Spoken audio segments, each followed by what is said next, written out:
Family, what we're going to do today, I was going to take this in a certain direction, but not seek, I'm always flexible. I always remain flexible, You uh, have to be. you You know, have to be. to the urgings and the inspiration of the cosmos. And I want to share with everyone something that happened to me earlier today. I had made the statement that as we ascend, we've made this statement and emphasized this on a number of occasions. As we ascend and as we move from our human aspect to the divine, that this has cosmic, very powerful and effectual cosmic implications. And what we have been observing is that the as we ascend, as we elevate in consciousness, as we increase our vibratory frequency, and again, as we move from the human to the divine, that's all that means. That the simulated matrix, this false simulated matrix, begins to lose its integrity. It begins to lose its hold on us, and it begins to disintegrate as we integrate into our divine selves. We ascend into our divine identity and move back into the source.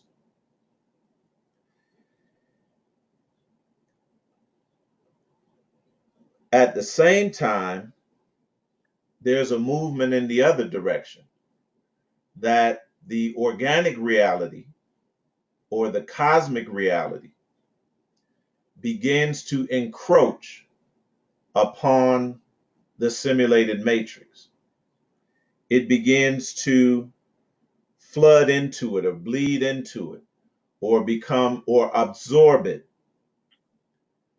So it becomes difficult, and I'm sure many people on this call will attest to this and be able to witness and testify this experience, that it begins to become difficult to distinguish between the physical and the energetic, because the physical and the material begins to disintegrate. Now, this all happens mentally. Miss Ura was saying yesterday how she had this experience with this male entity or this male uh, thought form that joined her in the bed. These things begin to happen, and what we said yesterday, and actually what she said, how she interpreted it, was that this that occurrence, whether it was a vision or whatever it was, that occurrence spoke to her in terms of, hey, do I feel a certain type of way morally about this? I'm a single woman. I'm not married. This man is in this male entity is in the bed. I think that's exactly what is happening. These things are beginning to challenge us relative to our human aspect.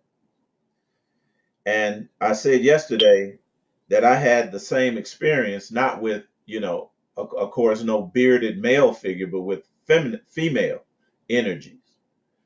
And, you know, these things begin to occur. This is what the class is going to be about today. But I want to focus on a certain individual that, as a matter of fact, a very young individual that brought us and is bringing us a special message today that is relative to all of this that we're talking about, Nasi. Okay. And this young man was murdered recently. Was murdered recently. But he contacted me yesterday. That was one of the things, and showed me something that he had brought forth in a video that we are currently teaching about. So that's one thing. So I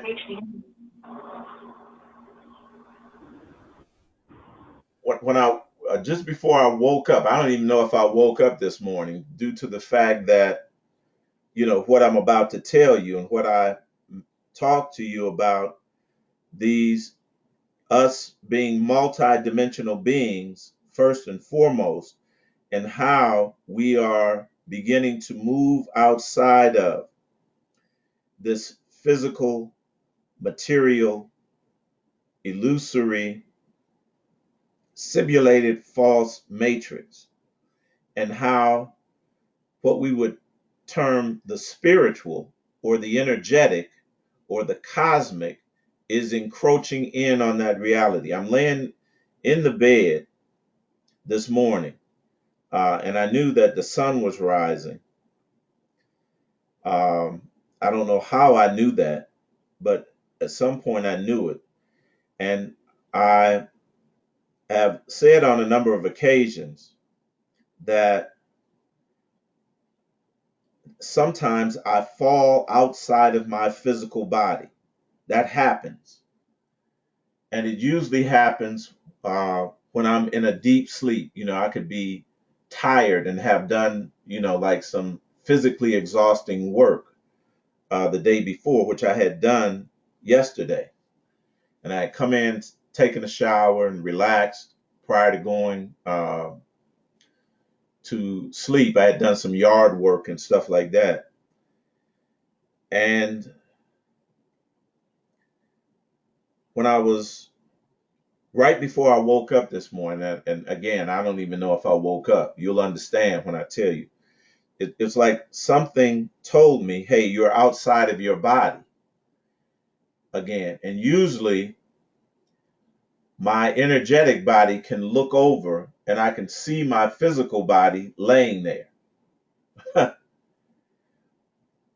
But I didn't do that today. But my physical body, I just saw in my a mental picture of like a piece of metal, a slab of metal, or a slab of wood, like something material, slab of concrete that represented my body. And I was like, okay, good. I'm on the outside. I'm going to do some astral travel, right? And I'm going to let this vision take me where it wants to go. And so when I made that decision, it's like my eyes opened up.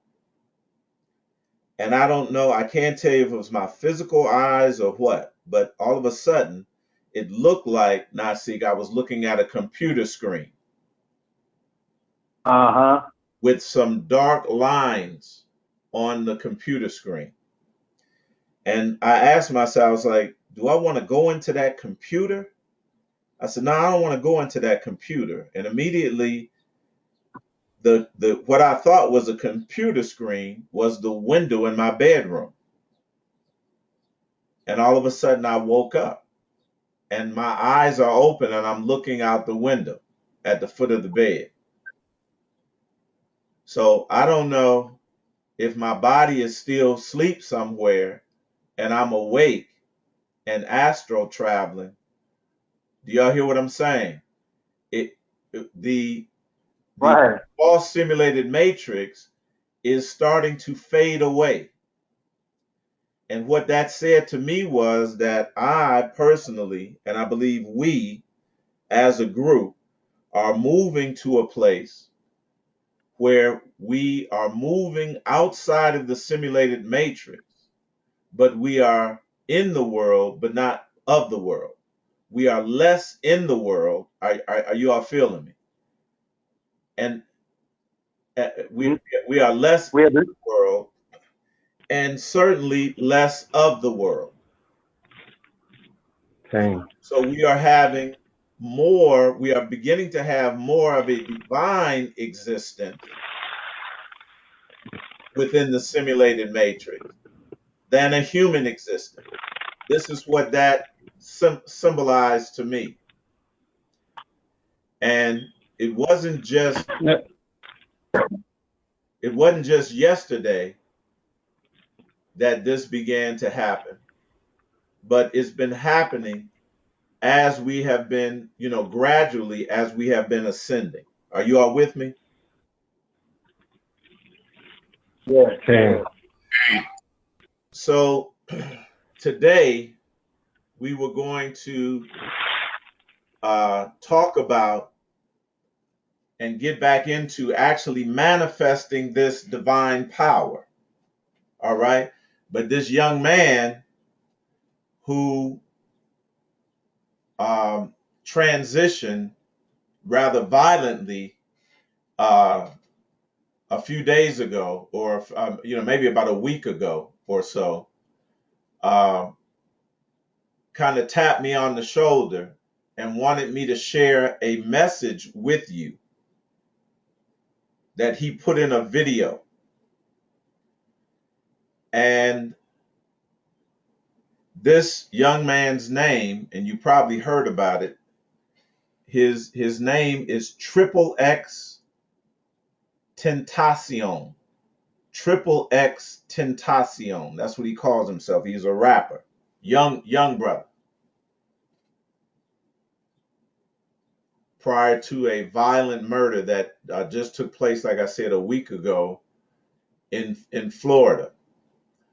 But again, he had a message for us. His name is a message for us.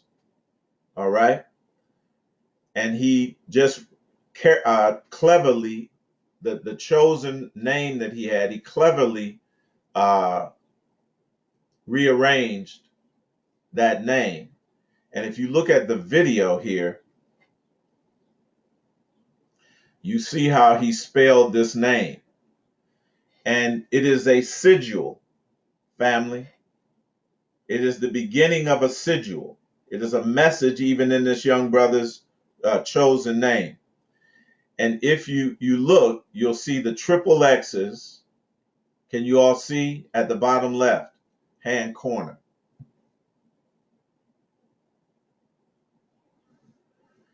And it's the letters Tentasion.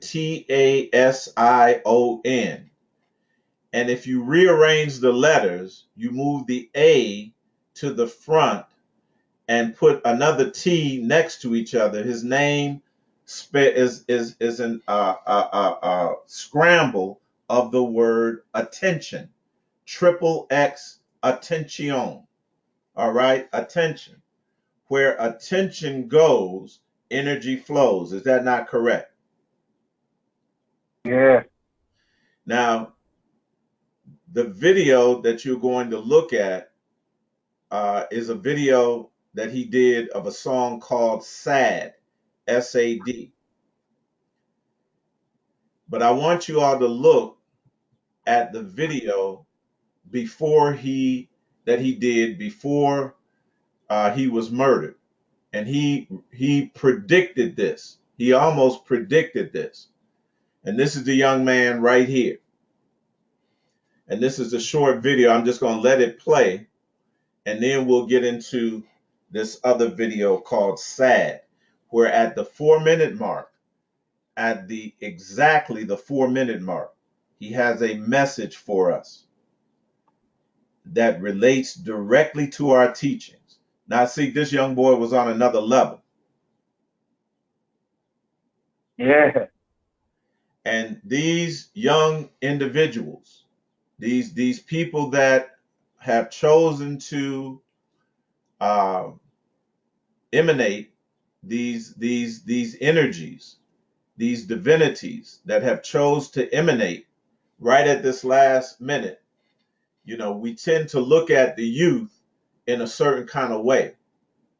But we have to get off of this human stuff and this moralistic thought and perception and look at the energetic aspects of these young people and what they're bringing to the table right now. So this is the video that he did prior to his murder. This was actually put up in June of this year, June 18th of this year, which would put it right before his death, or right around the time of this violent death that he suffered. But he came here to do this, to leave a message. And here's the message.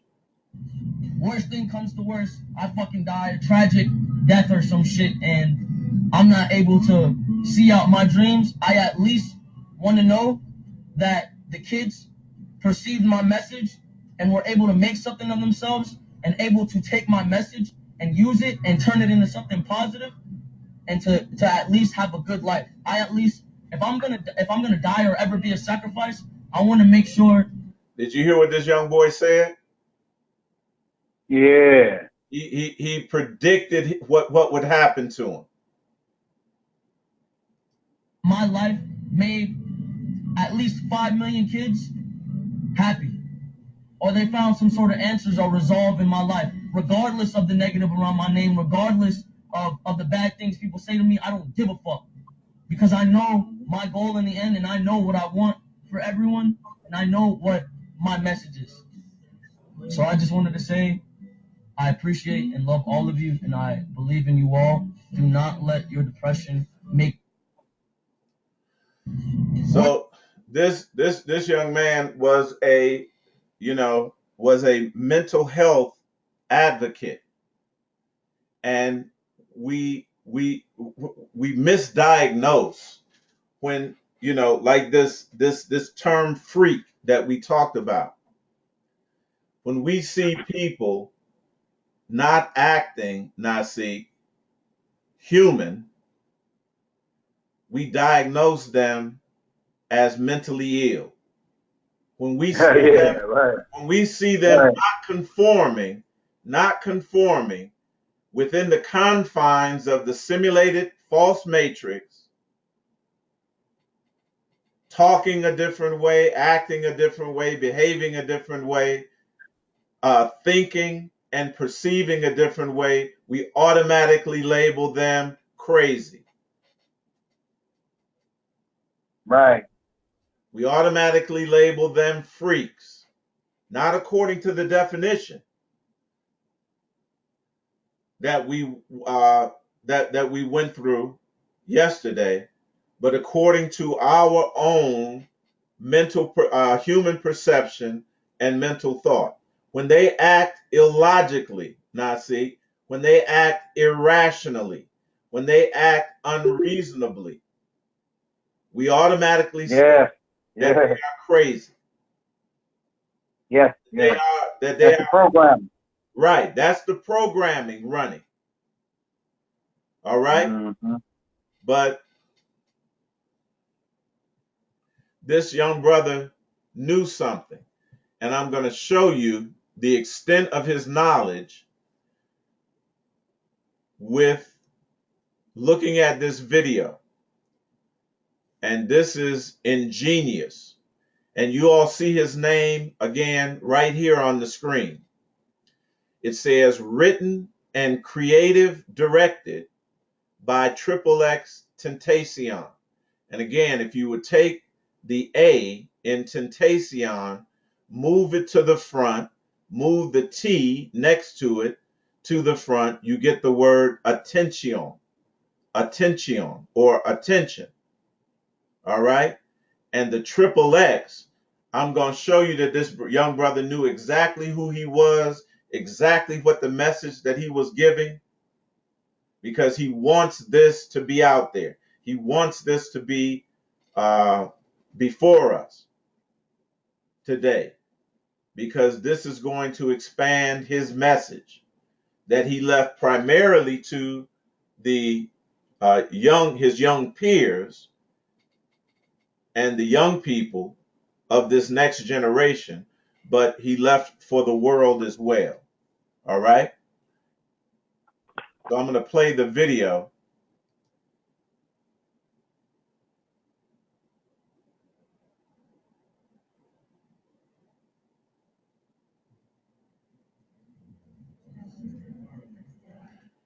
Right away, you see a pair of eyes peering from the darkness.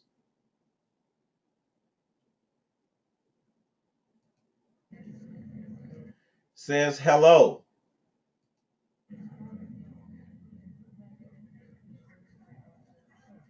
My name is Gek Yumi.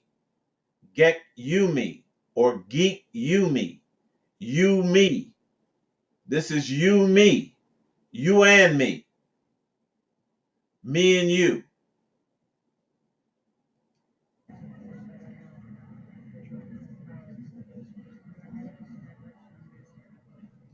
What is your name?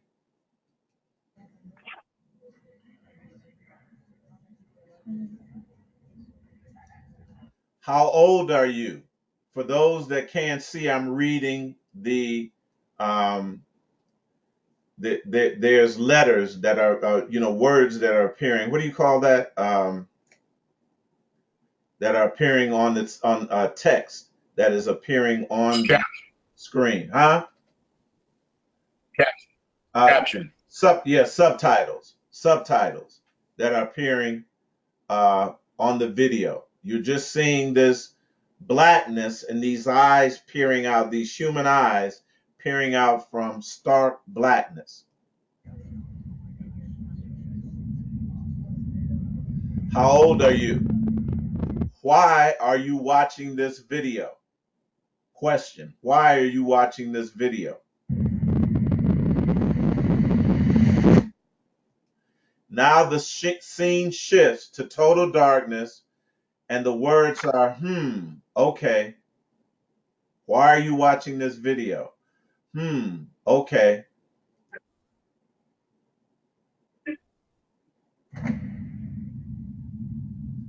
Now, for those of you can't see, the scene shifts to a church, and you're in back of a young man that is walking up the aisle of a church. The question comes, why do you love?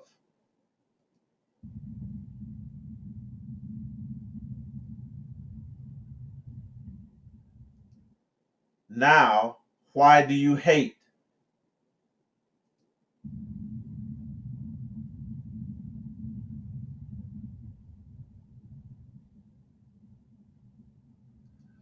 What is your blood type? Listen now. What is your blood type?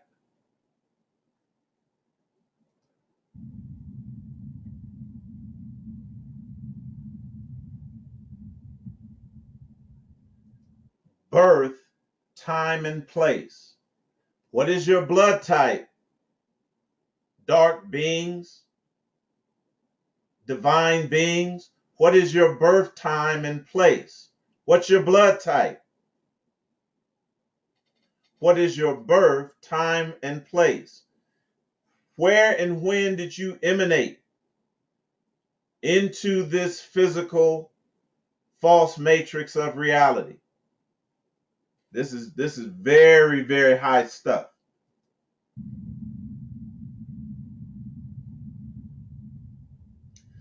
Now he's walking up to a coffin. So it's a funeral or a wake. He's walking up to a coffin. And the words appear, okay. And the casket is open, and you see on the piano pictures of himself. 2 pictures of himself, you and me. Here is your warning. Here is your warning and soul's demand by perceiving this video. Here is your warning and soul's demand by perceiving this video.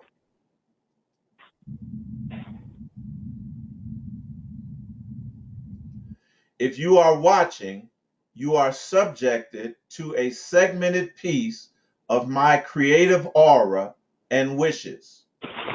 If you are watching, you are subjected to a segmented piece of my creative aura and wishes. He approaches the casket. He's getting closer and looking inside. He's seeing that it's him. You are now in my world. You are now in my world. In quotes, my in quotes. You are now in my world, or a piece of my consciousness, as one would say. This is a young man. Hmm. You are now in my world, or a piece of my consciousness, as one would say.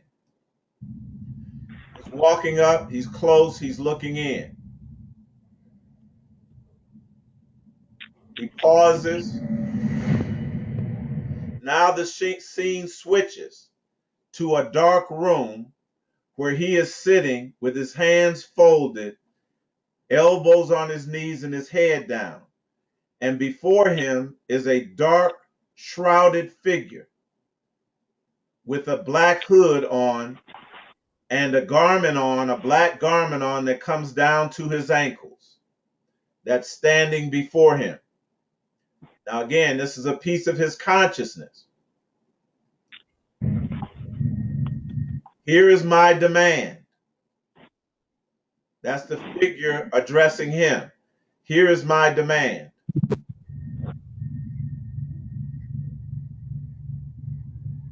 You will spread love throughout the world, praise and joy unto my name, and change the overall cycle of energy we are digesting.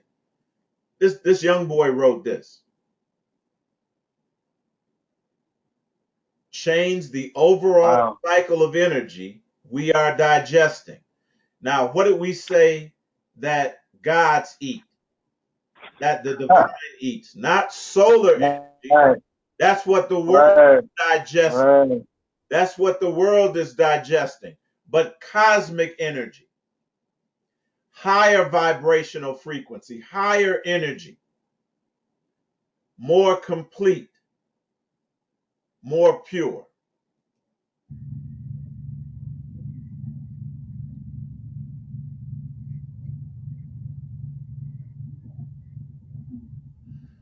The world is in need of change. Humans must learn to love and compromise rather than destroy. Y'all ain't heard no music play yet in this video. This is a message.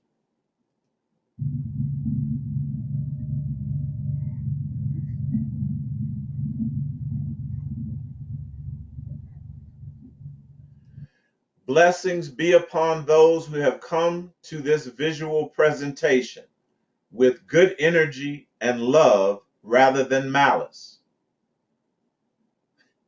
The figure is facing us now, facing out to the screen. Blessings be upon those, this dark figure, who have come to this visual presentation with good energy and love rather than malice.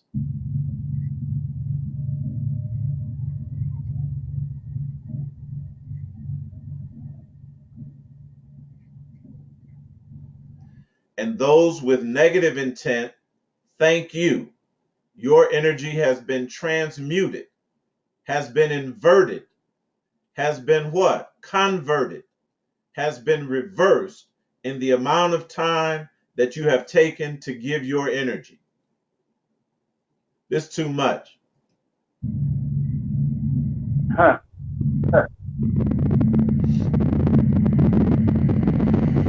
And now the close-up is just of the young man sitting on the stool in the dark with his head bowed, his elbows on his knees, and he's looking down. Now it's back to the church scene, family. and he's looking down. He's close to the casket, and he's looking down into the casket.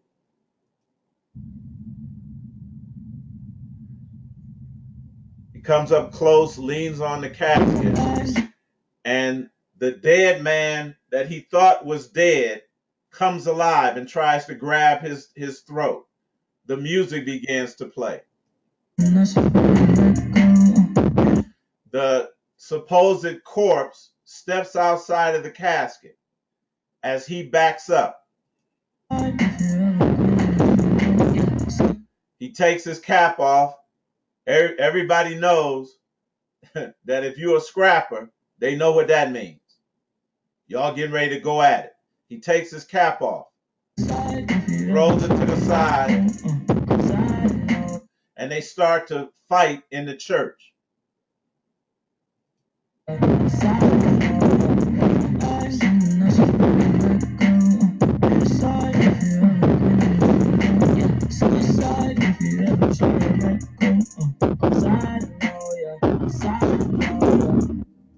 Now a close-up of his eye, and you go back, it's indicating that you're going back into the mental aspect of this young man, back into the deep recesses, into the darkness. And he's sitting in the dark again on the stool, rocking back on the stool.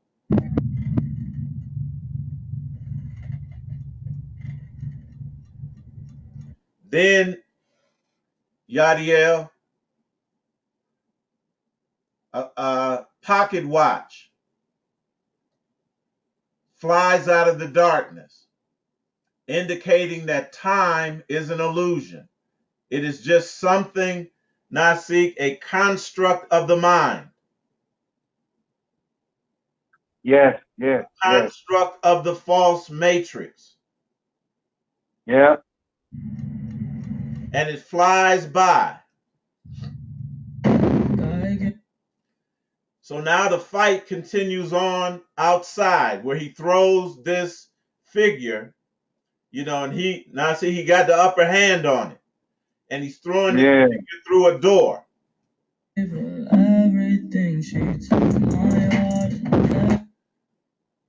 he's just working him now.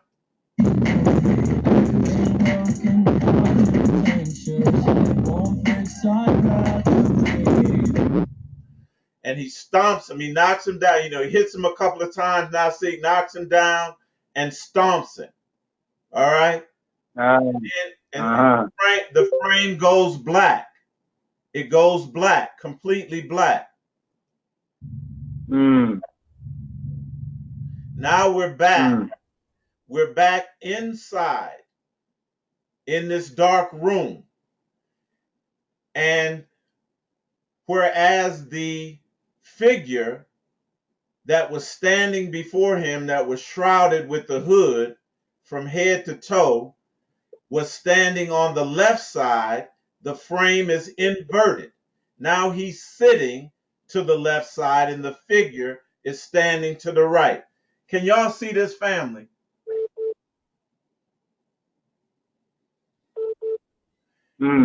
And the script is, they do not understand you.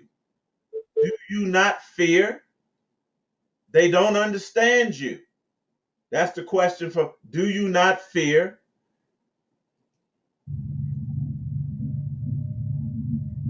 Now we're really getting ready to get into it. Now the figure is the only one in the frame, central to the frame. And it says, Nasi, your worst enemy is yourself, and you seem unbothered. Wow. Your worst enemy is yourself, and you seem unbothered.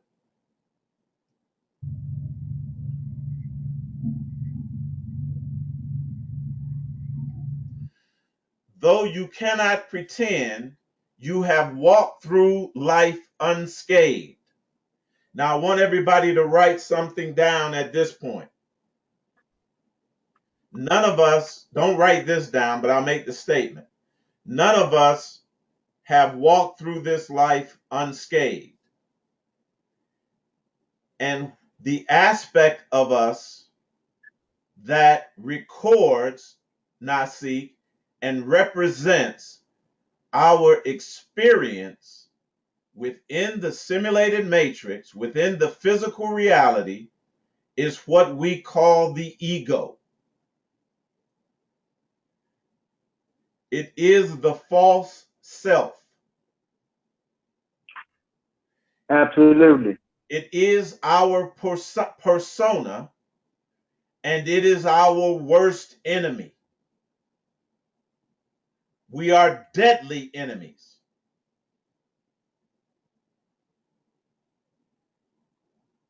Are you all with me? Yeah. Now this is what he pointed out to me at the 4-minute mark. We're at the 3:54 minute, and here's the message.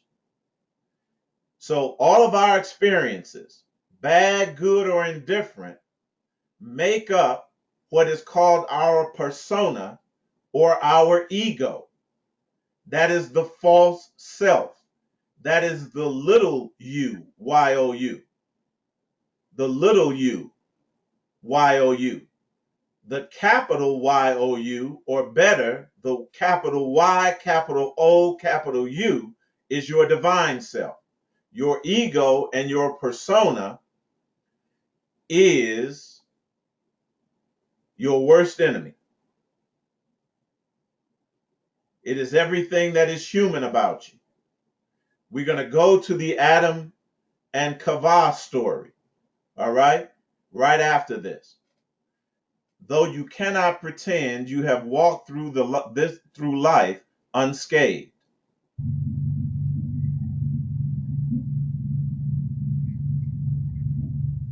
Now he's sitting in the chair by himself again, hands together, folded, looking down in this dark place, Nasi, sitting on the stool, looking toward the ground. And the legend or the caption reads, "It is your memories that hold you to the person that you are." Yes, yes. Now, memory, zakar, zakar,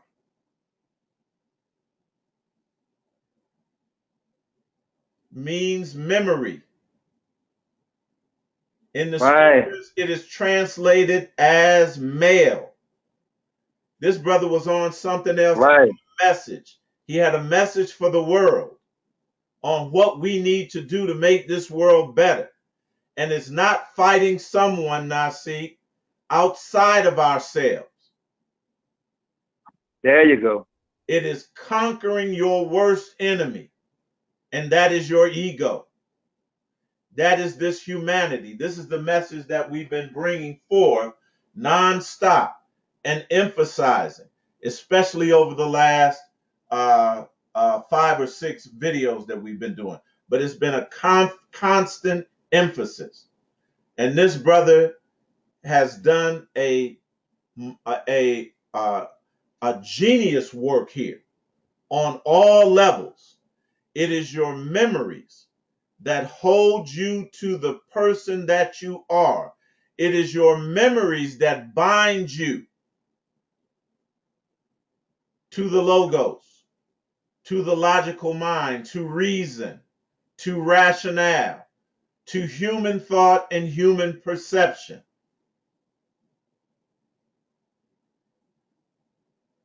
And in order to break out, you're going to have to be a freak. You're going to start having to think freakishly, meaning a sudden turn, a sudden change in your perception and in your thought. Are you all with me? Yeah. It is your memories that hold you to the person that you are. Listen to this. Listen to this knowledge, this science this young brother is dropping.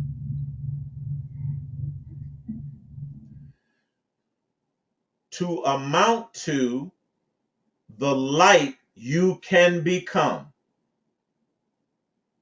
To the extent that you can forget that you are human,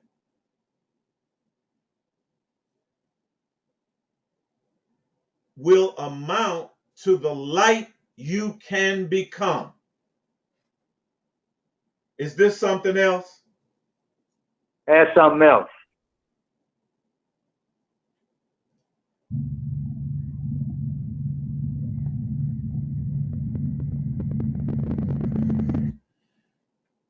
You must understand the power of your mind, the power of the mental aspect. As a man thinketh, so is he. Now, the last, when the frame ended, Nasik, and went to darkness and gave us this message, he had defeated the ego physically and was stomping him out. All right? And his higher self instructs him that it's not a physical battle with something outside of himself, but it is a mental battle. And you must understand the power of your divine intellect, the power of your divine mental faculties and capabilities. Is that not what we were talking about yesterday? Yeah. You must understand this power. Now watch when the scene starts again, what this young man is doing. So it automatically, Nasi, shifts back to the fight that is occurring in the back of the church. And Right. he's kneeling and he just makes a gesture with his hand. And the figure that he is fighting, he don't physically touch him. He gets slung up against the wall. And the young brothers that have gathered to watch the fight, now they're cheering. And they're egging him on because it's shifted from a physical fight to a mental fight. The weapons of our warfare are not carnal, but they're spiritual.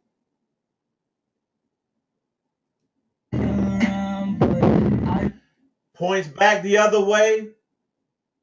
The individual that he's fighting, his ego, slides across the floor, flies across the floor like he had been thrown. Slams him back against the wall with a mere gesture of his hand.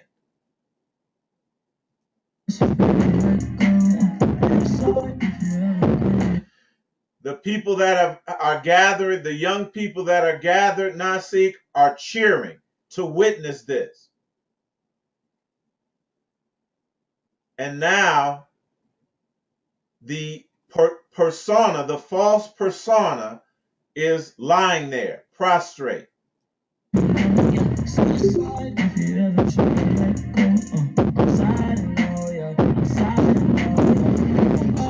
And now see, he just points down when the figure tries to struggle to get up. Just a nonchalant gesture pointing downward, and the figure falls. And wow. The people that are gathered to watch are cheering him on, the young people.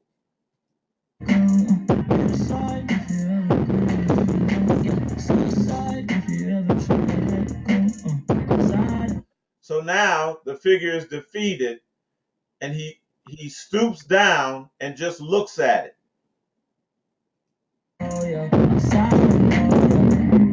Now we go back through his eye to understand what's going on within him.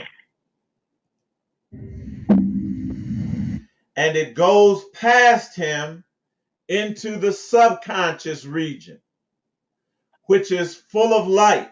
It is not dark, because the subconscious in the inversion, Nasi, has been made Yeah. deep Yeah. darkness. Yadiel, it's been made night, but it is actually what? What we just read in Psalms. The darkness is Yeah. light to thee.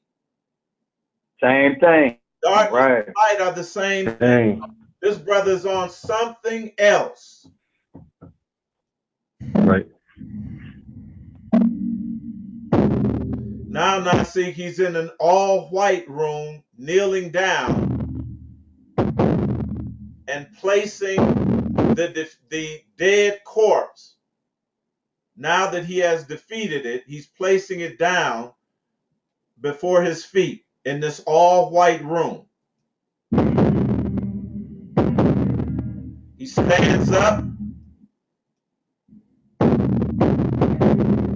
and walks away.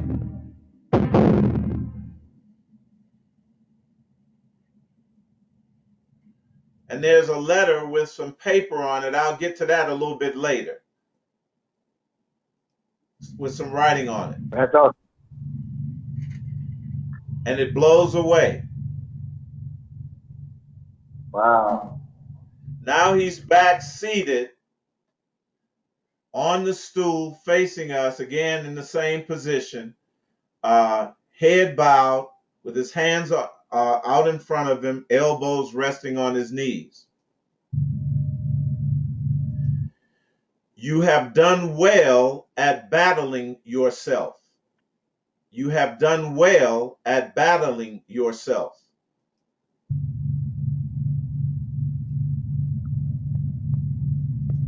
Your demon seems to honor your efforts.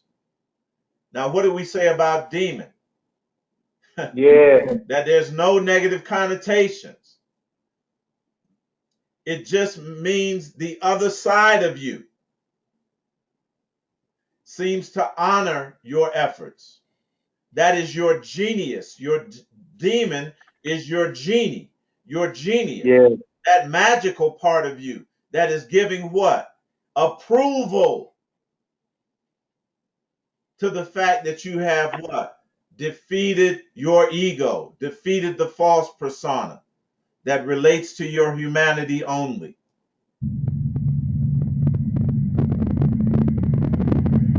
And the final question, are you satisfied?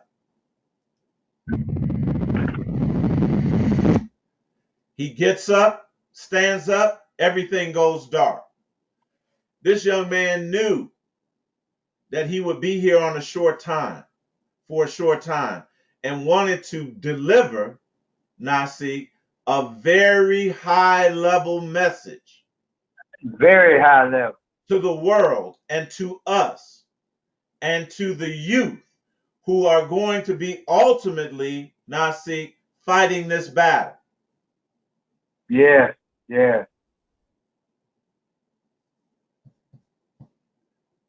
Very high level. Very high level. I want to deal with his name. And the reason, family, that he contacted me is because it's just like when Muhammad Ali did, that we have the information from the ancestors that is going to be able to decode all things. The false identity, the false aspect or persona is represented as the ego and the superego that keeps us what? Bound and locked into this false matrix of reality. The true self or the essence is, our ancestors called that the id. And id rhymes with is a not rhymes, but is a is very similar to the word it. All right. And the id is actually called the ich, or I'm sorry, actually called the S. The S. meaning essence, meaning essence. All right. The essence, your true sense, your true reality, your true being. And I did a section in the teaching. This was a long time ago where this came to me, Nasi. The id as the essence or essence, the it factor or the X factor. This is why he chose the sigil triple X Right. tentation, attention. Pay attention to this. Right. Uh-huh. I have a Uh-huh. message. This is confirmation to everything that we've been learning, to the path that we've been on up to this time. The terms id, ego, and superego are not Freud's own.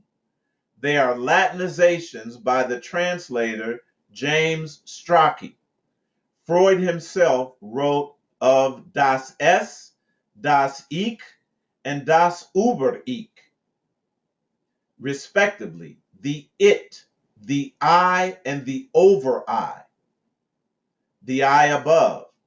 Thus, to the German reader, Freud's original terms are more or less self-explanatory. The essence, referring to the id or the X factor, is from the word essentia. Now remember, he chose to use, Nasi, not the S in attention, tentacion, but he used attention, which is the Yeah. Latin or the French, either or. It means being, essence, the inner you, the higher self, the I am, all right, the eon or I am. Originally, substance of the Trinity.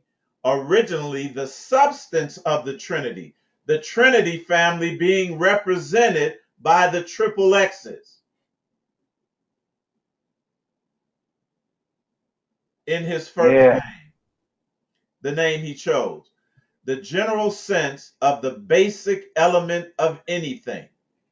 Now we know that that is referring to dark energy, dark matter, or how it is represented on this earth as melanin. That's why you saw the dark Yeah. clouded figure that was speaking to him and leading him through this process. That is our intelligence. That is our demon. That is our genie. That is our genius. Are you all with me? Yeah. Yeah. Yeah. So let's go down.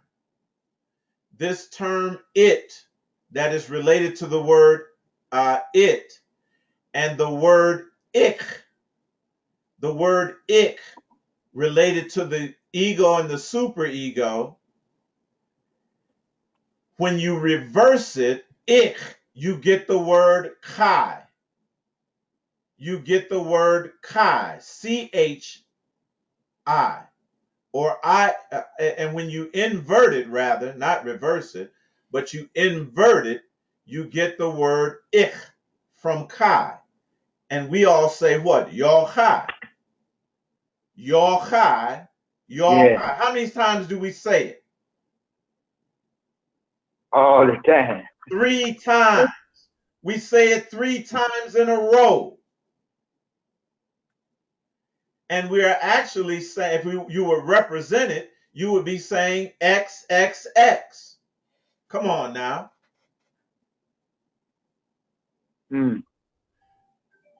The 22nd letter of the Greek alphabet. Now, this 22 we just focused on, and we'll come back to it. This number 22. The 22nd letter of the Greek alphabet, representing a ch, chet sound. So, chai. The letter is shaped like an X. Chai, chai, chai. The letter is shaped like an X. And so the Greek letter name was used figuratively to signify such a shape or arrangement. The chiasma, two things placed crosswise. Chiastos, chiazin, the letter X, the letter X. And there you see the chiro. The chiro is an early visual representation of the connection between the crucifixion of Jesus, that is your human element. That was the one that jumped up out of the casket, Nasi, that he fought and had to defeat. Right, right. And his triumphal resurrection. The resurrection refers to the ascension. Did this young brother leave us a message? Yes, he did. Come on now. The sacred monogram, Kiro, is called because is so called because it is composed of the Greek letter Chi and the Rho, which is shaped like a P, is of Egyptian origin. That was an ancient spirit that appeared briefly and came to leave a message. And family, it is confirming with perfect timing where we are at today. Perfect time. According to Sir Flinders Petrie, the Egyptologist, the monogram Chi-Rho was the emblem of the Egyptian god Horus. That's Heru, or the hero, thousands of years before Christ. This is exactly what we're talking about, what we've been talking about. The cross being the instrument of Christ's crucifixion. Actually, it was not the instrument of Christ's crucifixion, which represents, Nasi, the divine aspect of us, the true self, the true essence, or the true id entity, the divine aspect. Christ was not crucified. Jesus, the Word, the Logos, logical thought, reason, rationale, was crucified. Yes, yes, yes. We have to stop conforming to morality, societal, and cultural norms and start looking a little crazy and acting a little mental, a little freakish, because that's what it's going to look like. But what is crazy here is normal in the cosmos. We've gotten a peek of that by looking into the quantum world, Nasi. Yes, right. That it don't operate like this. That's right. So we got to be done with this human stuff. This is what the message is. And this young brother he wanted to put, Nasi, a giant exclamation point on what we've been teaching. Yeah. Yeah. Giant. Young brother performed this task excellently. And then got on up out of here. And then rolled out. Absolutely. This aspect, this X, represents vital energy that is held, listen, to animate the body internally. Isn't that what we're trying to do? Isn't that what we're in the process of doing? And is of central importance in some Eastern systems of medical treatment, as acupuncture, and of exercise or self-defense, Tai Chi or Tai Chi. Tai Chi. Right. Listen, X, now remember his name is a XXXTENTACION or XXX attention. Pay attention. to this aspect of you, not the physical aspect of you, but the energetic aspect of you, the divine aspect of you. X represents that aspect which is unknown, buried, hidden, nasi, asleep, Yes, yes. inert, occult. The divine X in mathematics, Enact. inactive. The X in mathematical equations, Malcolm X, in reference to his unknown or hidden ancestral history. We focused on that yesterday in saying that if you don't pick it up, if you don't find out specifically what it is, it's no good to just say, I'm an African, if that is the case. What kind of African? What tribe? Because if you are, connect with that. Or say, I am an Indian, or I am this and that. Tell me exactly what tribe you're on. Because you know what? Someone has usurped your royalty, has taken your identity, even within the simulated matrix, Nasi. Yes, yes, yes. You must connect with that. X, in reference to his unknown or hidden ancestral history, the X-Men, again, getting back to these comic books, X marks the spot, the X-Files, Project X, etc. Similarly, the letter X is the symbol of the id, the aspect of our being that is unknown, buried, or hidden, the occult aspect of our personality. The X is also the letter Tav in the Hebrew alphabet. Here we go. Tav is the last or final letter of the Hebrew alphabet, and therefore symbolizes the final point or end mark. It is stated above, as stated above, X also represents the crux or cross, the instrument and symbol of Jesus, not the Christ. The instrument and symbol of Jesus's, rather, not the Christ's, crucifixion and death. Furthermore, the letter X, with its two crossing and intersecting lines, further represents crossing over, a crossing over or transitional point. Now, see, this is what my vision was this morning, that we are crossing over, that I know personally that I'm crossing over. I'm at an area where I can't tell the difference now between the organic reality and the simulated reality, because they are bleeding in. One is disintegrating, one is integrating in, and I'm integrating within it. I am being born again. We are being born again out of the death of the simulated reality and into the freedom and life of the organic reality. We ain't got to go nowhere. This is all occurring where? In the skull. Google it. At Calvary. In the skull. Mentally. Are you all with me?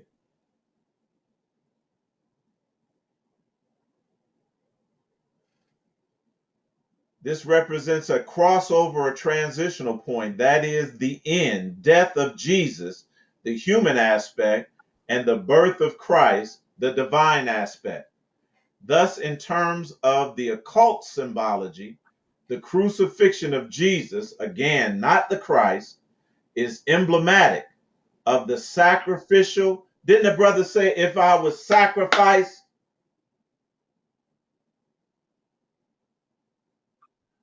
Of the sacrificial or voluntary death of the ego, Jesus, or the human aspect, by the way of the X, or the cross, or the id.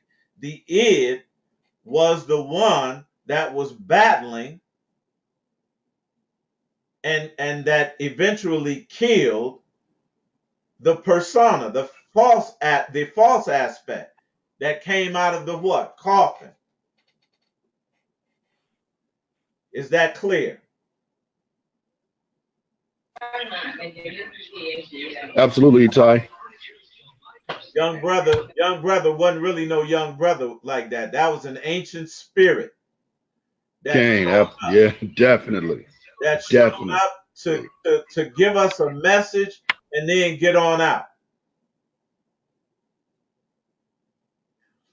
Consequently, the allegorical death of Jesus, not the Christ, is not, as we have been taught, an act of salvation on behalf of humanity. That was inverted, Nasi. That was converted. It was reversed. It wasn't an act of salvation on behalf of humanity.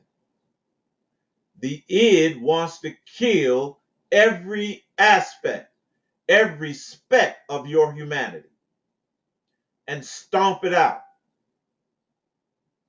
Much to the contrary, the crucifixion metaphor of Jesus is a symbolic indictment and condemnation of humanity and the human aspect rather than an affirmation of it. Only after the death of Jesus, that is the ego or the human aspect, does he descend into the unknown, hidden lower areas, the underworld, the abyss, the netherworld, and return. And we saw it when after he defeated himself, he went past the darkness and into the light. Didn't they show that? And he showed where he was laying the ego to rest. This young brother was on it. And he returned to ascend. That's why at the end of that video, the words came on, "Are you satisfied?" And he just got up, and that's when it ended. It went to black. That brother came to do what he needed to do and got on out of here and ascended back to where he was in real time.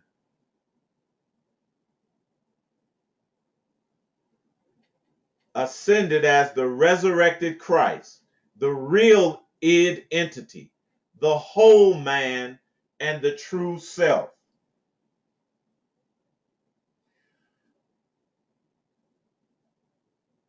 So this is what we must comprehend. At the 4-minute mark, I want us to write this down because this is what the brother wanted us to hear. We saw these words, and I'll read them very carefully. It is your memories. Wait a minute, Eitai. Okay. Eitai, hold on. What was that now? What was the word?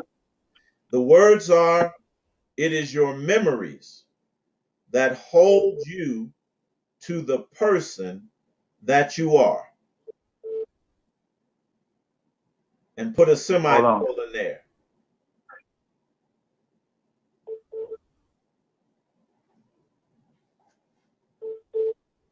And I'm going to put this back on the screen. I'm going to run this back to the 4-minute mark so you all can read it for yourselves. It is your memories that hold you to the person that you were, not that you are, that you were. I'm sorry. That hold you to the person that you were. Powerful. This brother talking in powerful language. Not the person that you are, the person that you were.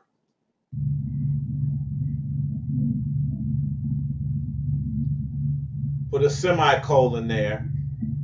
And then to amount to the light you can become. To amount to the light. Say that again. To amount to the light you can become. To amount to the light you can become. Very powerful message for us.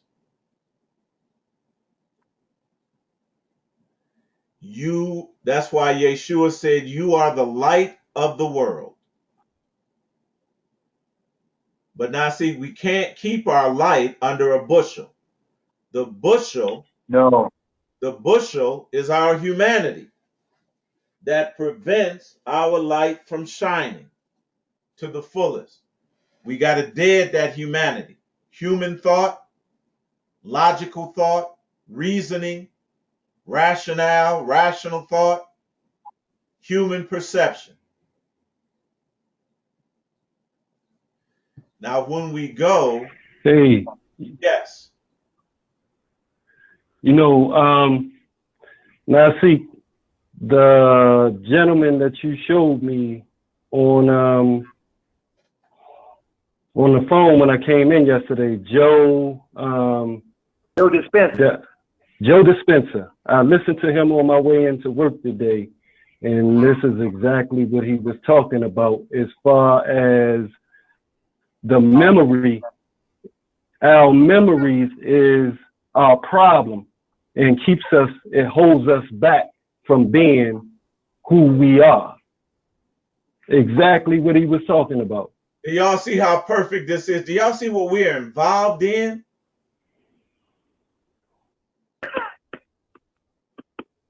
Wow. Joe Dispenser. Now, see, could somebody send me that video? Yadiel? Yadiel. Okay. What? Can you send that to Eitai? Please send it. You got it. All right, you got to give me your phone number when we done. Okay. Eitai, Let me give at the end, give it to him. Okay. Joe. Let me give it to you now. We don't. You got a pen, Yadiel? Hold on. Let's do this right now because Yeah. Okay, 330.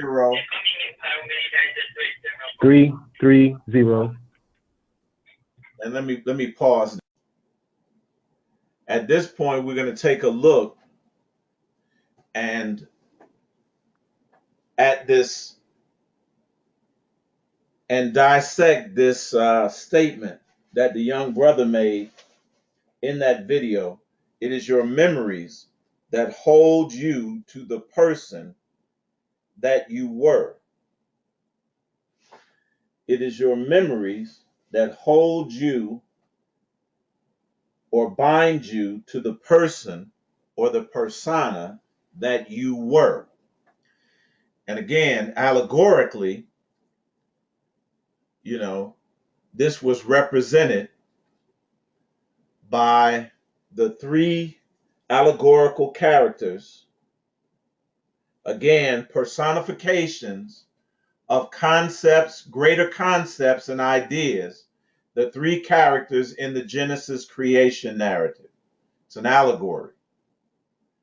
And it was intended to show us these three aspects of our being. Kava and Adam, Eve and Adam, are actually, just like we showed you yesterday, that the Dr. McCoy character in Spock, in Star Trek, and the Mr. Spock character were one. They were two aspects of actually one particular character. Do you all remember that? Right. In the same way, Adam and Kava, Adam and Eve, are two aspects of one character. Okay? And we're going to show that right now.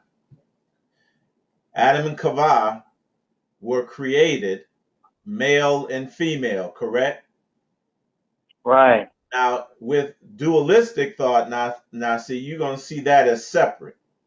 But at one point it said, absolutely right. At one point in the narrative, it said that the two became one flesh.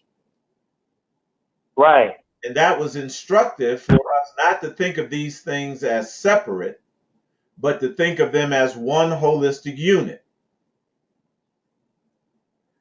And absolutely, Eitai. they both Adam and Kava fall under the title of persona, your persona or your person. You're going to see this very clearly as we break this down and deconstruct it. Kava, or Eve, represented the ego. Adam and the God of the Bible represented the superego. Two aspects to our persona. And we're going to break this down.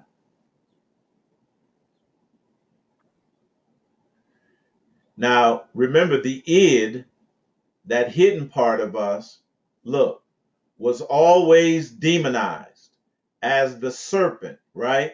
As the devil, as demonic. Do you all see it? Id, ego, superego.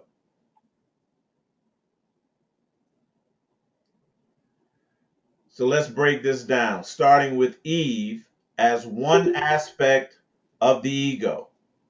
The ego is that part of the id which has been modified by the direct influence of the external world.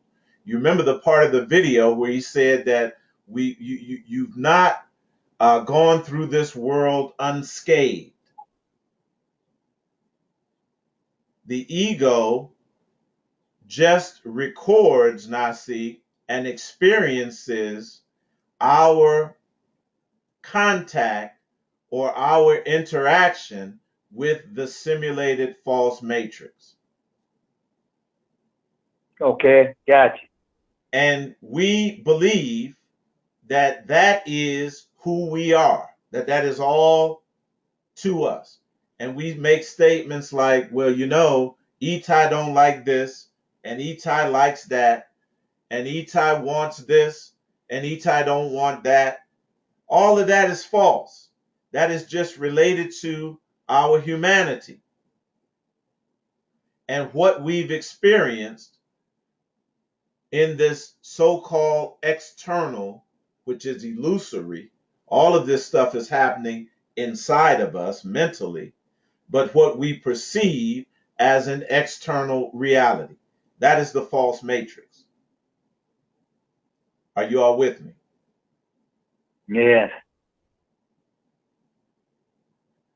The ego develops in order to mediate between the id and the external real world. So that is why Kava, it shows that Kava was in direct contact with the id or the serpent, right? Mm-hmm. It is the decision-making component of personality. Ideally, the ego works by reason. Human thought.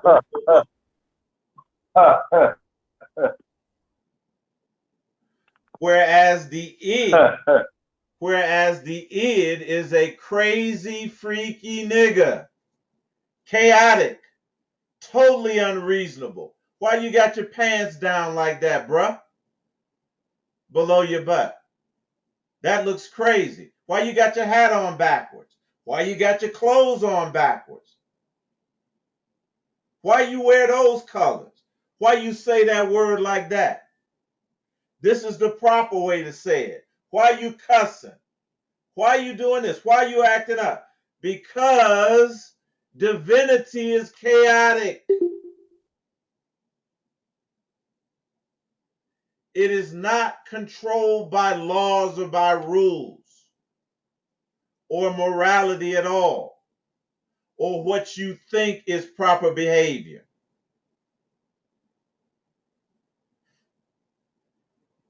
That is why the first rule that was given to us, the first command, don't eat from the tree, we could not. Our true nature would not allow us to obey no rules. True nature, huh?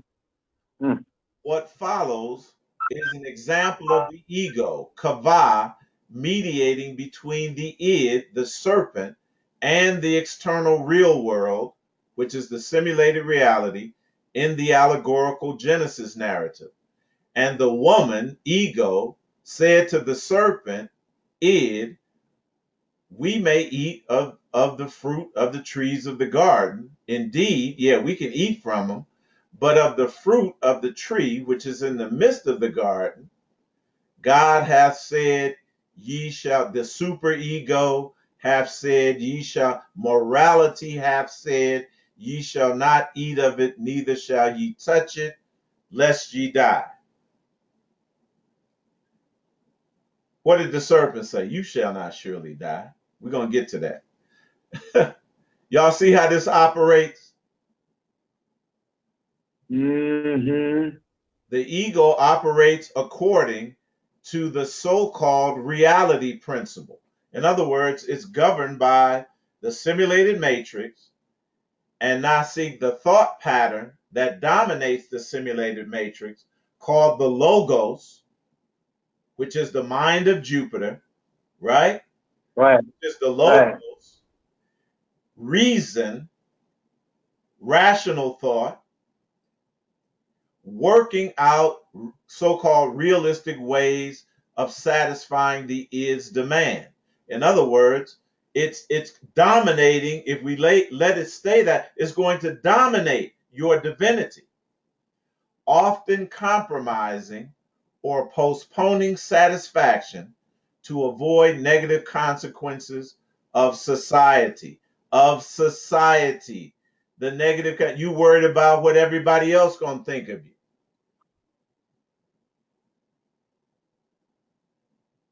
The ego considers social realities and norms, etiquette, rules, and deciding how to behave.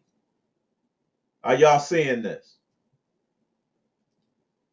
Yeah. The ego is not going to be comfortable with you saying you a nigger, although you got all of the knowledge, now see, behind that it was never intended to be a negative designation, that it referred to your divinity. Your ego is not going to be comfortable with you looking at yourself as a freak. Although we saw yesterday that there is no that there's only positive connotations, and only ever will be positive connotations relative to that word. Your ego is too concerned with what? Social realities, social norms, social etiquette, social rules on how to behave and how to think. And if it does not correspond to the logos, to logical thinking, to rational thinking, to human perception, then it's going to prevent you, the divine you, from expressing itself in the simulated reality. That is binding, family. That's binding. That's bondage. That's bondage. That's why the young brother said, it is your memories, zakar, that hold you to the person that you were. And we're gonna search this out. This brother knew something. This young brother knew something. And he is confirming the information that we've received. Like the id, the ego seeks pleasure, that is, tension reduction, and avoids pain. But unlike the id, the ego is concerned with devising a realistic strategy to obtain pleasure. The ego has no concept of right or wrong. The ego has no concept of right or wrong. So where does the concept of right or wrong come from? Who told Kava originally not to eat from the tree? That's Adam, the superego that represents morality. Are you all with me? Is that not the case?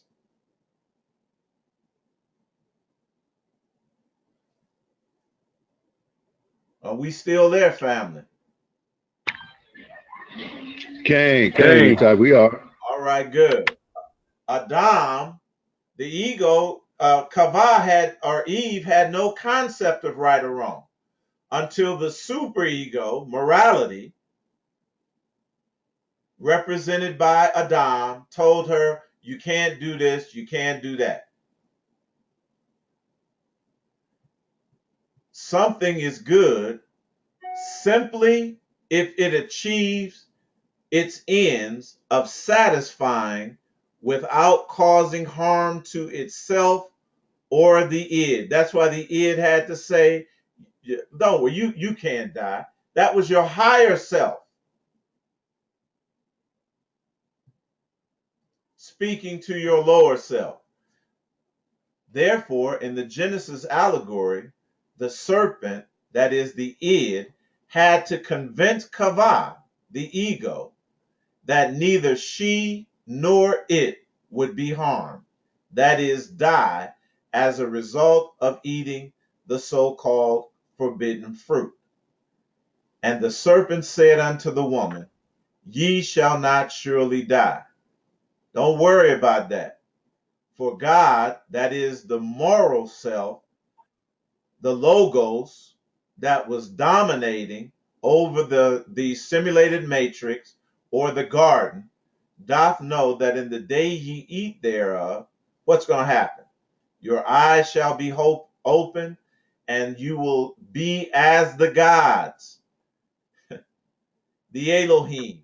You will be your divine self, knowing all about duality, good and evil. You will have ascended this idea of morality. Are you all with me? Yes, this point. The superego, Adam or God the Father, the installation of the superego can be described as a successful instance of identification with the parental agency. That is why Jupiter means Father God, family. Y'all remember, Jupiter, the logos, the mind of Jupiter means what? God the Father. That's the superego. The moral aspect that runs continuously, Nasi, on that program, on that logos program. The parental agency. Eitai. Yes, sir. Also, we have to remember that Zeus and Jupiter is the same God, same That's correct. concept. That's correct. Right. Right. Absolutely correct. While as development proceeds, the superego also takes on the influence of those who have stepped into the place of parents. Look, educators, number one, the compulsory educational system, teachers, whether spiritual teachers that are under the logos Nasi, or what we call educational teachers, and people Absolutely, and people chosen as ideal models. And you know that these people that are chosen as role models are always moral individuals, or Nasi, presented as moral icons. Absolutely, absolutely. That always do things that are right. This is how This is how we get locked into this program, family. That's how we do it. The superego aims for perfection. And that is why we are always looking to perfect humanity, which is flawed. We're always looking, now see, to perfect somehow this simulated matrix, which is at its heart is flawed. I'm going to show you all Absolutely. an example of it. We're trying to perfect this thing, always wondering what is good for black people, what is good for humanity. And people are rewarded for trying to perfect it. And it never makes anything better, because the underlying reality, the underlying element of this simulated reality is that it is flawed by design.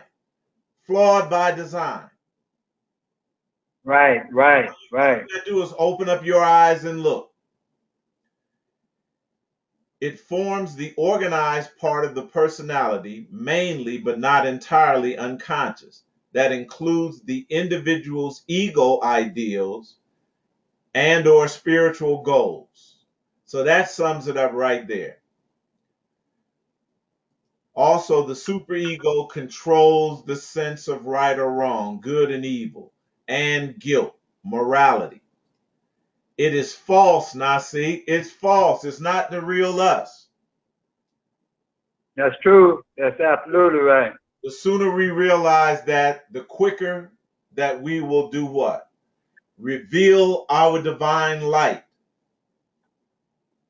and access and begin to what?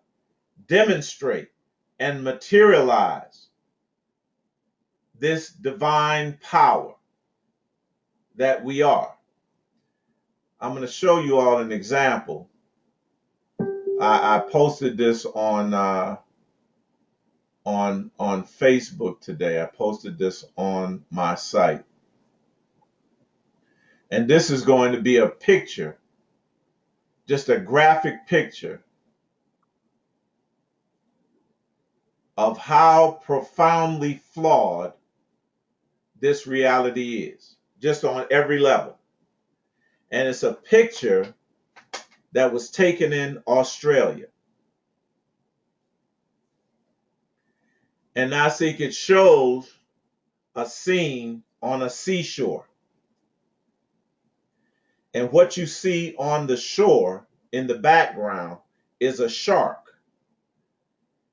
It's actually the torso of a shark that's been half eaten, and a dog standing on the shore eating the shark. And in the foreground, you see two snakes entangled in a fight to the death.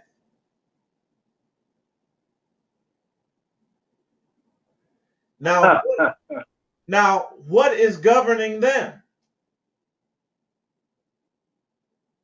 This is just evidence, and I say further evidence of the flaw.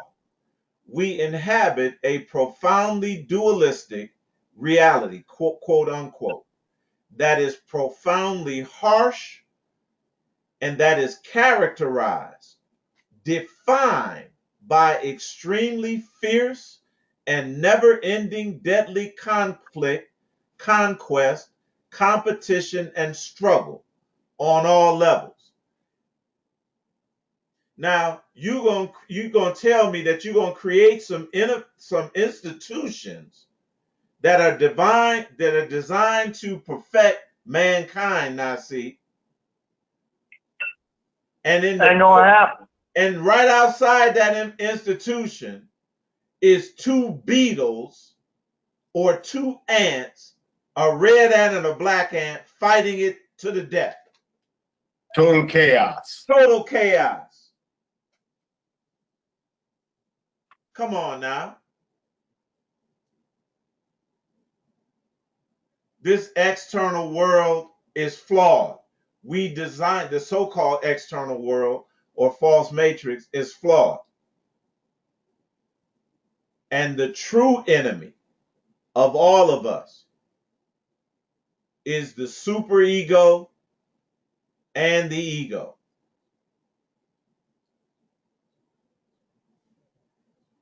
And unless we flip the script, because the inversion took place, family, where Adam, the superego, God the Father, was put on top, Kavah was put on bottom, below him in this vertical integration, and the id was put on the bottom to lick the dust, when it should be the other way around. So this young man showed us very graphically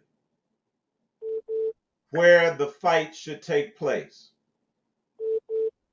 The superego controls our sense of right and wrong, good and evil and guilt. It helps us to fit into society, that is the false simulated matrix, by getting us to act in socially acceptable ways. The superego's demands often oppose the ids.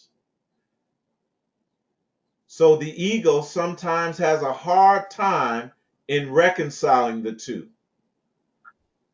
Freud's theory implies that the superego is symbolic internalization of the father figure, and therefore the kingdom, and cultural regulations. The superego tends to stand in opposition to the desires of the id, to your desires to be what? Divine. Right, right. Because of their conflicting objectives and the id's aggressiveness towards the id. You saw when the ego jumped out of the coffin, now see, that the brother became immediately aggressive. Right, right. And they started fighting in the church and carried it on outside of that. The church represented what?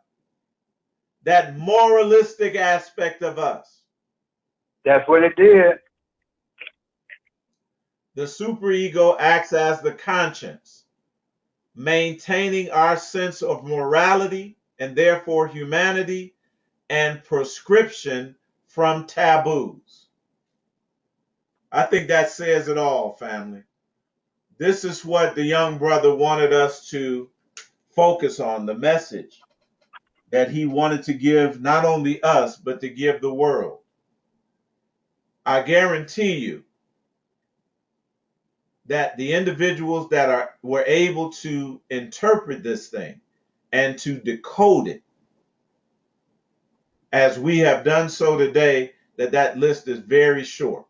And we might be the only ones that are on there that can be able to see this with that much what? Precision, and to decode every element in it. Because we've reached a point in our ascension that made it necessary for this brother to contact me today. And now see, with no preparation at all, to be able to decode this thing based on clarity of thought and clarity of knowledge, because this is what the ancestors gave us. Yeah. And it corresponds to everything that we've said about, how we've interpreted and decoded the scriptures as well. Kava, and let's finish this off. When we look at the words kava, of course, zakar, we're looking at, now see this verse from Genesis 1:27. And now see, you have focused on this so often And so many times, because I remember you telling me it just don't fit in. It just don't make sense. Right. Based on how we've been taught this thing. So when we look at the word male, right? Remember the brother said it is your memories that hold you to the person that you were and that keep you from That's what he said. manifesting this divine light that is within all of us. So when we look at the word male, that is the word zakar. Zakar. And they say, Nasi, that this is of mankind, of humans, and both of humans and animals. But specifically, Right. of humans. And zakar means remembered, which is that aspect of your superego. The superego reality reminding you of taboos, moralistic aspects. You remember when you did this and that happened. You remember when this happened and you missed church and then something bad happened. It's to keep you moralistically tied to a false persona, locked into the physical matrix of reality. That is Yeah. That is H2145, and it's from H21, H41. 21 You 21. said H41. Yes, H2145. Oh, right. H2145 in Strong's, and it is Right. from H2142. So we're going there. Zakar, and it's the primitive root, and it means to remember, to recall, to call to mind. To call to mind. It is that memory, that human memory, like Yadiel was saying, the brother was teaching, that locks us into humanity, and thus locks us Right. into human thought, keeps us under the logos, keeps us under reason, rational thought, and human perception. So Zakar. Now let's go back and look at Nekiva, which in the biblical narrative, the Genesis narrative, Nasi, it was the feminine aspect that allowed us to do what? Break through, break out of it. Right. So we look at the word nechava, nechava, nechava, kava. That's why her name was Kava or Eve, and it refers to the feminine aspect in both humans and animals. But now see, this is the inverse of remembering or locking us in. And it's, let's go back. It is H5347, but it's from H5344. And from the word nakav, it's a primitive root. Right. Now see, it means to curse, to cuss. Right. It means, Nasi, to blaspheme, to go to go against the societal norm, to go against this moral Right. aspect. It is a profane language, family, that is going to confound the simulated matrix and allow us to ascend. It means to bore, to pierce through, to strike through, to perforate, to designate, nasi, meaning to designate your own destiny, designate your own language, your own thought, your own perception, which is an inversion, a conversion, a reversal of what? That diverse, dualistic language, diverse language that what? Occurred to that occurred and that aided the descent. Now it's another language that is going to allow us to pierce through, and it's going to be the opposite of how we've been trained, opposite of the logic program, meaning it's going to be non-logical, non-rational, non-reasonable. It's an inversion that will allow us to ascend. Right. All of this is mental. All of this is mental. And the brother's inner wisdom, inner genie, inner demon said that now you know the power of your mental capabilities. It's not a physical struggle. That all of nature, Nasi, is engaged in. All of this natural world. That's not the organic reality. The organic reality deals with the non-physical, with the energetic. And this is what we must transition into. So with that, I'm going to end this particular portion. The young brother wanted to express this to us, and to not only that, but to confirm what it is that we have been doing thus far. And, that puts a tremendously huge exclamation mark, 3 times XXX, to what it is that we've been talking about and pursuing thus far. So I'm going to end this right here, ask if there are any questions or comments.